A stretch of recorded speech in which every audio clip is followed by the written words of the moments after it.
পৃথিবীতে যদি কোনো সভ্য জীব থেকে থাকে তা হলো মানুষ, কিন্তু আজ আমি যে ভয়ানক একটা এক্সপেরিমেন্টের সত্য কাহিনী আপনাদেরকে শোনাবো, সেটা শুনে আপনিও ভাবতে শুরু করবেন, পৃথিবীতে মানুষ কি সত্যি সভ্য প্রাণী?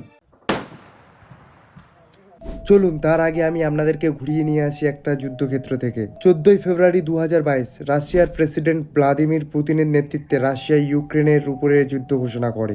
আর এই যুদ্ধের ফলে ইউক্রেনে বসবাসকারী সাধারণ নাগরিক এখনো পর্যন্ত দিনের পর দিন প্রাণ হারাচ্ছে। এখানে দুই দেশের রাজনৈতিক নেতারা চাইছেন যে কোনো মূল্যে এই যুদ্ধ জিততে। তারা নিজেদের দেশকে সেরা প্রমাণ করতে চাইছে বিশ্ববাসীর কাছে।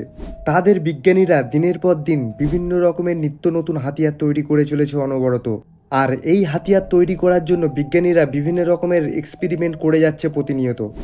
বায়োলজিক্যাল ওপেন থেকে শুরু করে ব্যালিস্টিক মিসাইল, ড্রোন, রোবটস, আরও কত কিছু হাতিয়ারের আপডেট ভার্সন তৈরি করছে। আর এই গোপন এক্সপেরিমেন্ট শুধু ইউক্রেন, রাশিয়া, আমেরিকা, চায়না করছে না, পৃথিবীর সব দেশ এমনই এক্সপেরিমেন্ট গোপনে চালিয়ে যাচ্ছে। It was a top secret government project. 1940 দশকের শেষের দিকে এমনই একটি সুপার সোলজার্স বানানোর এক্সপেরিমেন্টের কথা সামনে আসে, দ্য রাশিয়ান স্লিপ এক্সপেরিমেন্ট। বন্ধুরা, আমি কোনো হলিউড মুভির গল্প শোনাচ্ছি না। আর এই এক্সপেরিমেন্টটা করা হয়েছিল মানুষের উপরে। ঘুমাতে কেনা ভালোবাসে, পৃথিবীর এমন মানুষ খুঁজলেও পাওয়া যাবে না যে তার ঘুমাতে একদমই ভালো লাগে না। ধরো তোমার আশেপাশে যুদ্ধ চলছে, চারিদিকে বন্দুক আর গ্রেনেডের আওয়াজ, আর তুমি ওই যুদ্ধে অংশগ্রহণ করেছো, তখন কি তুমি চাইলে ঘুমাতে পারবে? যুদ্ধের সময় সৈনিকরা দিন রাত কাজ করতে থাকে, আর এই রকম এমার্জেন্সি সিচুয়েশনের মধ্যেও সৈনিকরা নিজেদের শিফট চেঞ্জ করতে থাকে যাতে সৈনিকরা বিশ্রাম নিতে পারে এবং ঠিকমতো ঘুমাতে পারে। অনেক সময় সৈনিকদের 2-3 দিন না ঘুমিয়ে একটানা যুদ্ধ করতে হয়। আর এই দক্ষতা বাড়ানোর জন্য রাশিয়ান বিজ্ঞানীদের মাথায় প্রশ্ন আসে, যদি কোনো রকমভাবে আমাদের সৈনিকদের অনেক দিন জাগিয়ে রাখতে পারি, তাহলে সৈনিকরা কতটা দক্ষতার সাথে যুদ্ধ লড়াই করতে পারবে? আর এই প্রশ্নের উত্তর খুঁজতে গিয়ে রাশিয়ান বিজ্ঞানীরা একটা এক্সপেরিমেন্ট করার কথা ভাবে। এখানে রাশিয়ান বিজ্ঞানীদের দাবি ছিল, এমন একটা সাবজেক্ট আমাদের এনে দাও যাকে নিয়ে আমরা সেলের মধ্যে বন্দি করে রাখতে পারি, মনিটর করতে পারি এবং তার উপর এক্সপেরিমেন্ট করতে পারি।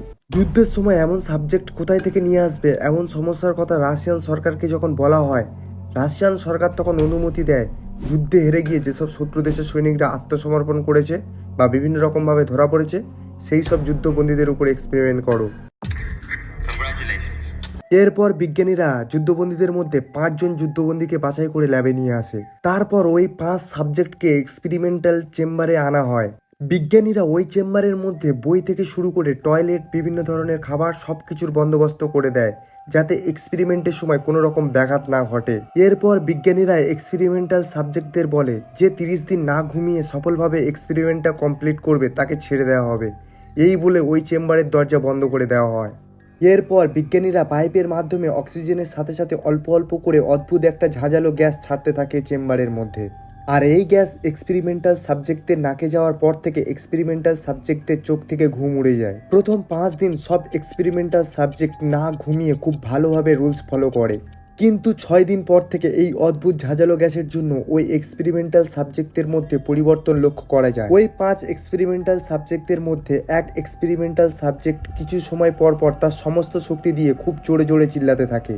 এই রকমভাবে 3 ঘন্টা কন্টিনিউয়াসলি চিল্লাতে থাকে। এইভাবে আরও 3 দিন কেটে যায়। 9 দিনের মাথায় হঠাৎ সব কিছু শান্ত হয়ে যায়। বিজ্ঞানীরা যখন চেক করে তখন দেখে যে এক্সপেরিমেন্টাল সাবজেক্ট খুব জোরে জোরে চিল্লাচ্ছিল তার গলার ভোকাল কর্ড খুব বাজেভাবে ছিঁড়ে যায় এই জোরে চিল্লানোর ফলে। আর এই সব কিছু ঘটছিল ওই গ্যাসের কারণে। এই রকমভাবে আরও একটা এক্সপেরিমেন্টাল সাবজেক্ট চিল্লাতে শুরু করে দেয়, আর এই একই রকমভাবে তারও ভোকাল কর্ড কিছুটা ক্ষতিগ্রস্ত হয়। বিজ্ঞানীরা যাতে কাঁচের জানলার মধ্যে দিয়ে ওদেরকে অবজারভেশন না করতে পারে, তাই ওই এক্সপেরিমেন্টাল সাবজেক্টের মধ্যে এক সাবজেক্ট বইয়ের পেপার ছিঁড়ে ওই কাঁচের জানলার উপর লাগিয়ে দেয় যাতে চেম্বারের ভিতরে কি ঘটছে বাইরে থেকে কেউ দেখতে না পায়। সবকিছু আবার আগের মতো শান্ত হয়ে যায়। আর এবার বিজ্ঞানীরা অনেকক্ষণ অপেক্ষা করেও কোনো রকম রুমের ভিতর থেকে আওয়াজ পাচ্ছিল না। তখন বিজ্ঞানীরা ভাবলো সব এক্সপেরিমেন্টাল সাবজেক্ট হয়তো মারা গেছে। তাই বিজ্ঞানীরা শিওর হওয়ার জন্য এক্সপেরিমেন্টাল রুমের মধ্যে লাগানো মাইক চেক করে, কিন্তু মাইক সম্পূর্ণভাবে ভালো ছিল। তারপর অক্সিজেন লেভেল চেক করে, কিন্তু তখনই বুঝতে পারে যে সবাই এখনও বেঁচে আছে এবং অক্সিজেন কনজিউম করছে। আর এইভাবে আরও 13 দিন কেটে যায়। 14 দিনের মাথায় বিজ্ঞানীরা সিদ্ধান্ত নেয় এক্সপেরিমেন্ট চেম্বার খুলবে। সেই মতো এক্সপেরিমেন্ট চেম্বারে লাগানো মাইকের মধ্যে অ্যানাউন্স করে, আমরা এবার আপনাদের চেম্বারের দরজা খুলবো। কিন্তু এই অ্যানাউন্সের পরেও এক্সপেরিমেন্টাল সাবজেক্ট কোনো রকম রিয়াকশন দিচ্ছিল না। দেখে মনে হচ্ছিল সবাই যেন শান্ত হয়ে আছে। এই দেখে রাশিয়ান বিজ্ঞানীরা আবার অ্যানাউন্স করে, সবাই মন দিয়ে শোনো, আমরা চেম্বারের দরজা খুলতে যাচ্ছি, সবাই দরজার সামনে থেকে সরে যাও। কেউ যদি কোনো রকম আক্রমণ করার চেষ্টা করো তাহলে তাকে সেখানেই গুলি করে দেওয়া হবে। আর আমরা ডিসিশন নিয়েছি এই এক্সপেরিমেন্ট এখানেই শেষ করা হবে। আজকের পর থেকে তোমাদেরকে মুক্তি দেওয়া হবে, তোমাদের সাজা মাফ করে দেওয়া হয়েছে।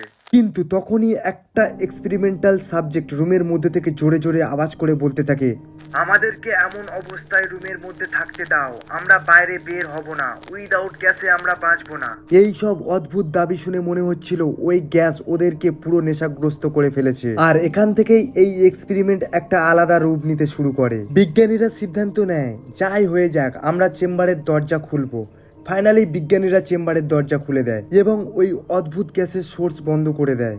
এরপর ওই 5 এক্সপেরিমেন্টাল সাবজেক্টের মধ্যে 4 সাবজেক্ট আবার জোরে জোরে চিল্লাতে শুরু করে দেয়। ওই 5 সাবজেক্টের মধ্যে যে সাবজেক্ট কোনো রকম রিয়াকশন করছিল না সে মারা গেছিল। ওই সাবজেক্টের গলার নলি ছেঁড়া ছিল। বিজ্ঞানীরা লক্ষ্য করে ওই এক্সপেরিমেন্টাল সাবজেক্টদের 5 দিন দিয়ে যে খাবার দেওয়া হয়েছিল সেই খাবারের এক টুকরোও কেউ খায়নি, সাথে জল পর্যন্তও কেউ খায়নি। বিজ্ঞানীরা যখন এক্সপেরিমেন্টাল সাবজেক্টদের একদম কাছে গিয়ে এক্সামিনেশন শুরু করে তখন বিজ্ঞানীরা লক্ষ্য করে 4 এক্সপেরিমেন্টাল সাবজেক্ট বেঁচে তো ছিল, কিন্তু তাদের সারা শরীরে কিছু কিছু জায়গায় বডির মাসালগুলো হাড্ডির থেকে একদম আলাদা ছিল। বিজ্ঞানীরা আরও এক্সামিনেশন করে জানতে পারে ওই 4 সাবজেক্টের ডাইজেস্টিভ ট্র্যাক একদম সঠিক ছিল, ওরা খাবার ঠিকঠাক কনজিউম করছিল। কিন্তু ওরা 5 দিন ধরে কোনো রকম খাবার খায়নি, তাহলে নিজেদের কিভাবে ডাইজেস্ট করছিল? আসলে ওরা নিজেরাই নিজেদের মাসাল আর চামড়াগুলো খেয়ে পেট ভরিয়েছিল। কারোর কোনো রকম আইডিয়া ছিল না এই এক্সপেরিমেন্টাল সাবজেক্টগুলো কেন এমন আচরণ করছে। যখন সবাইকে মেডিকেল চেকআপের জন্য রুম থেকে বের করা হচ্ছিল তখন এক্সপেরিমেন্টাল সাবজেক্টগুলো রাশিয়ান সৈনিকদের সাথে ওই অবস্থায় ফাইট শুরু করে দেয়, কারণ ওরা যে কোনো অবস্থাতে ওই চেম্বার থেকে বার হতে চাইছিল না।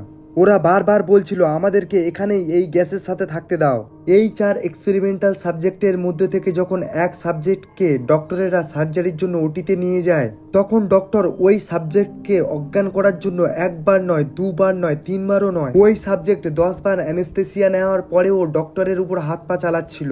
আরও এক সাবজেক্টকে ডক্টর যখন সার্জারির জন্য অ্যানেস্থেসিয়া দেয় তার মধ্যেও অ্যানেস্থেসিয়ার কোনো প্রভাব পড়ছিল না। এমনকি ওই সাবজেক্ট এও বলে যে আমাকে অজ্ঞান করার দরকার নেই, আপনারা আমাকে এমনিই সার্জারি করতে পারেন। ডক্টর যখন সার্জারি শুরু করেছিল তার কিছু সময় পর ওই সাবজেক্ট জোরে জোরে হাসতে শুরু করে দেয়।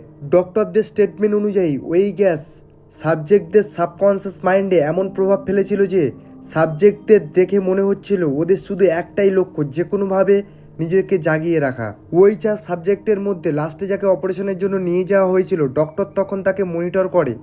তখন ডক্টর দেখে যে ওই সাবজেক্টের ব্রেন ও হার্ট বারবার থেমে যাচ্ছিল, দেখে মনে হচ্ছিল ওই সাবজেক্ট মরে গিয়েও আবার বেঁচে যাচ্ছে। যখনই ওই সাবজেক্টের হুঁশ আসছিল বারবার বলছিল আমাকে ওই চেম্বারে নিয়ে চলো, আমি ওই গ্যাসের সাথে থাকতে চাই, আমি জেগে থাকতে চাই। কিছুক্ষণ পর ওই অপারেশন থিয়েটারে ওই সাবজেক্টের মৃত্যু হয়। ওই অপারেশন থিয়েটারে যে নার্সগুলো ছিল তাদের মধ্যে একটা নার্স স্টেটমেন্ট দিয়েছিল যে আমি নিজের চোখকে বিশ্বাস করতে পারছিলাম না, ডক্টর এত ক্রিটিক্যাল অপারেশন করার সময় ওই সাবজেক্ট আমার মুখের দিকে তাকিয়ে খুব জোরে জোরে হাসছিল, দেখে মনে হচ্ছিল যত যন্ত্রণা ততই মজা। 3 সাবজেক্টের সফলভাবে অপারেশন হয়ে গেছিল। তার কিছুদিন পর দেখা যায় ওই সাবজেক্টগুলি আস্তে আস্তে রিকভারি হচ্ছিল, যেটা খুব ভালো একটা ইঙ্গিত ছিল।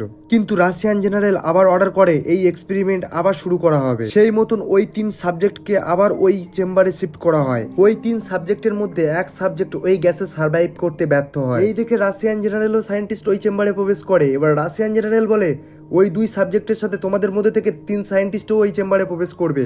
আর এই কথা শুনে একটা সায়েন্টিস্ট তার পকেট থেকে বন্দুক বের করে পয়েন্ট ব্ল্যাঙ্ক রেঞ্জ থেকে ওই রাশিয়ান জেনারেলের মাথায় গুলি মেরে দেয়।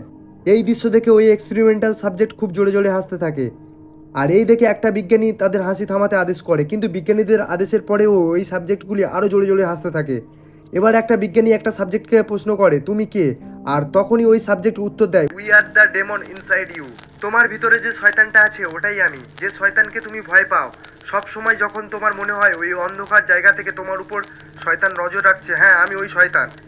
আর এই বলে ওই অবজেক্ট আরো জোরে জোরে হাসতে থাকে, আর তখনই বিজ্ঞানী ওই বন্দুক দিয়ে আরো 2টি গুলি মারে ওই অবজেক্টের উপর।